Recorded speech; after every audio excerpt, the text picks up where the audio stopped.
Hey, Kevin here, top 100 financial advisor, two-time author, one-time bestseller, and we're here to talk about the stock market. Particularly, I want to give you 6 stocks that I think are defensive that can help you if the market decides to go in the wrong direction, and 2 strategies to help you navigate whatever direction that the market does go in. Now, today the market was up about 423 points, which is good news because we expect the rest of this year to be very rocky. So I want to describe what's going on, why that's happening. I want to give you those 6 stocks and give you 2 of those strategies. So first, we're going to go with the strategies. Then I'll give you those 6 defensive stocks. Strategy number 1 is to do what I've been saying this entire time. This is called dollar cost averaging, or just keep doing what you're doing, which is investing in what you currently have on a regular basis. Now, my regular basis, it's every Friday, every other Friday. For some, it's on a monthly basis. For some, it's every 2 weeks on payday. Whatever worked for you. Data has shown us that when you are investing on a consistent basis, you are getting the best price, because it's hard for you to try and time, should I buy today or should I wait until it dips?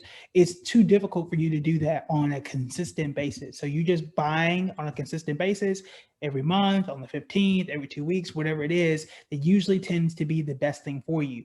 We saw this, and I've been talking about it before, we saw this way back in March with Tesla. Tesla dipped low. You could have bought it then because that was just March 1st. You could have bought it as it started to move up in April, May, June, July, and just continue the process. It works with index funds and almost anything you can think of. Having that consistent process really takes out the highs and lows.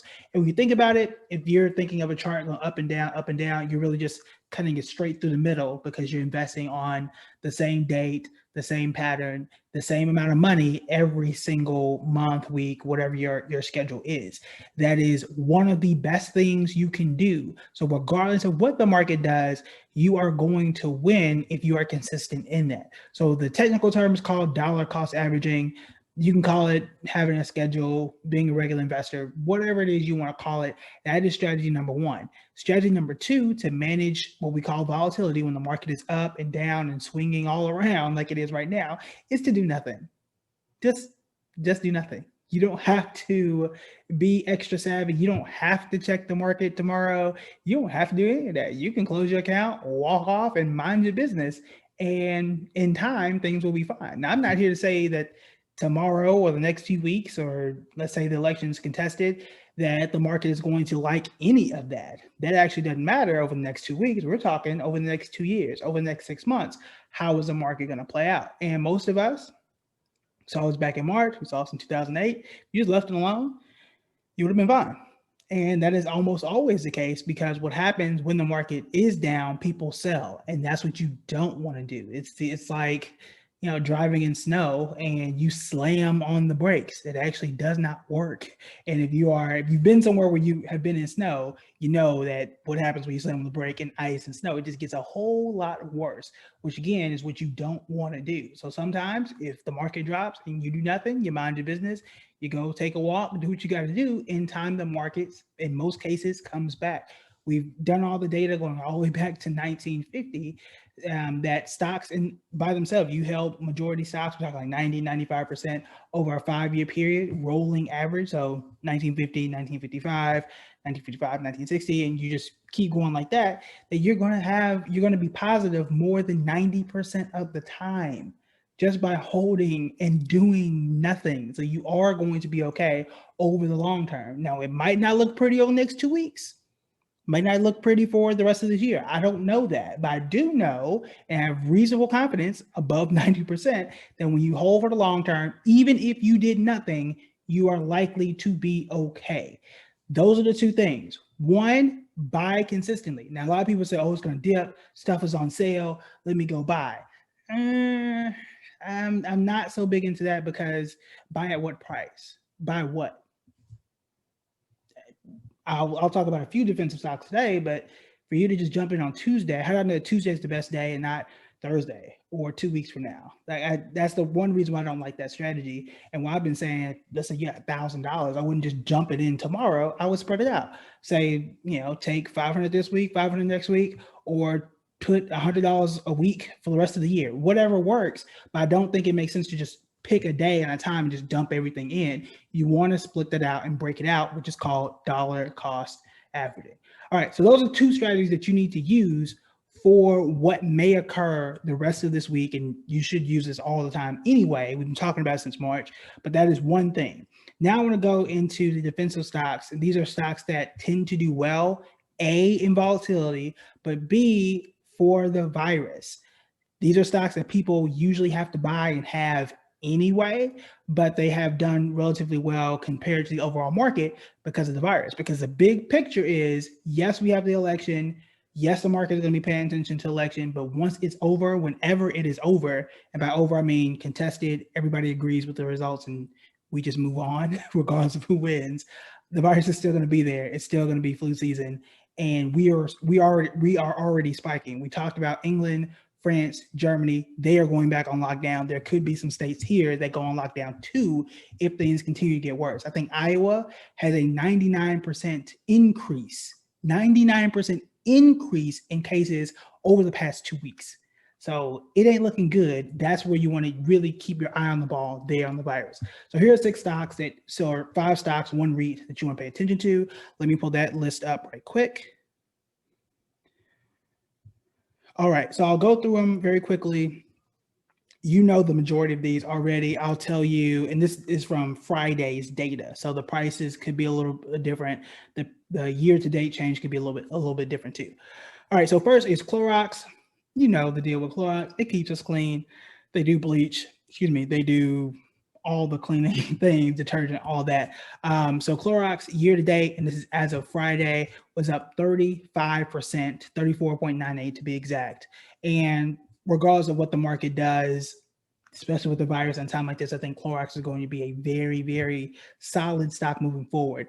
In comparison, as of Friday, the market was the S&P 500. So when I say the market in this case, I mean the S&P 500, 500 largest companies together, that it was up 2% this entire year.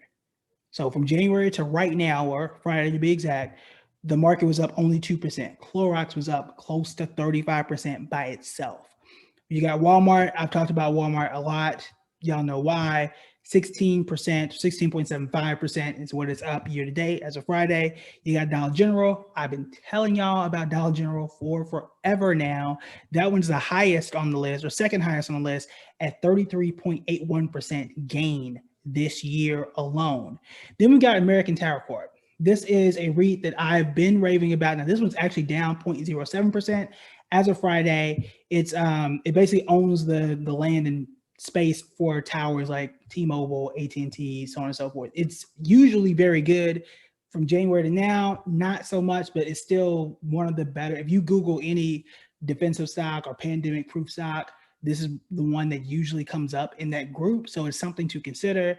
It's not up right now, but I still think it's a very, very quality REIT. REIT meaning real estate investment trust. So it's not. It's just like a stock. It's just the formation of it is different. All right, then you got Costco. I've been talking about Costco. Y'all know the deal. It's up 21%. And then we got MasterCard. Now, MasterCard is actually down right now, 3.33% as of Friday. But I still think that it is a very good defensive company. You got to use it. People are using MasterCard and Visa to shop on Amazon, to shop at Costco, to shop at anything else that's on this list for the most part. So I still think it's going to be something that should be included and at least looked at. Now, of these, I personally own, for transparency, all of these except for Clorox. I just haven't gotten around to Clorox yet. The rest of them I own. You also can check my public profile to see what I have and what I don't have. Now, these combined, because not every single stock that you're going to buy is going to be up all the time. In a moment's notice, in a day's notice, all of this could change, especially for American Tower REIT. I mean, it's only down 0.07%, so it's really not that much. But combined, let's say you took your money and divided it across all 6, you would be up 18% versus just the 2% that the S&P 500 was up. That's what we're talking about when it comes to playing defense. Now, yes, you could get any tech company, not any tech company, but let's say maybe a Netflix, definitely probably a Tesla, maybe a Microsoft, excuse me, maybe a Microsoft, and perhaps, getting a phone call, perhaps you would have gotten a bit more. But again, are those virus proof? That may not be the case. We know Netflix has kind of hit some stumbles. We know that, especially over the last, in October, Apple had hit some stumbles too. So we'll see what happens there.